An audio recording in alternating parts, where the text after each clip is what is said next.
বলছে আমি করি নাই।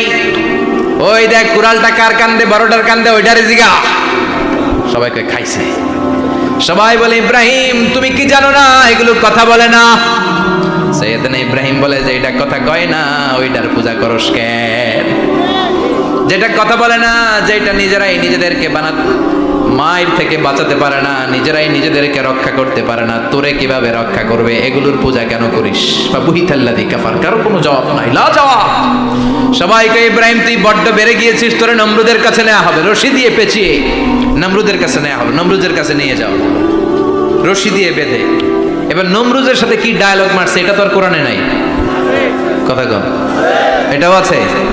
নমরুদ বলে ইব্রাহিম শুনলাম তুমি নাকি আমাদের খোদাগুলারে মারছো, তুমি নাকি কোন আল্লাহর ইবাদত করো, তুমি নাকি কোন নতুন রবের তথ্য নিয়ে আমাদের বাবেল নগরীতে আগমন করেছো।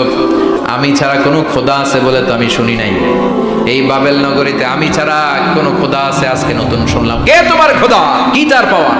এবার ডায়ালগ মারা শুরু করলেন সৈয়দনা ইব্রাহিম। সৈয়দনা ইব্রাহিম বললেন রব্বি আল্লাযী ইউহয়ী ওয়া ইউমীত, আমার রব এমন রব যিনি জীবন দেয় আবার মরণও দেয়। প্রথমটারে দিলাম মরণ, পরেরটারে দিলাম জীবন।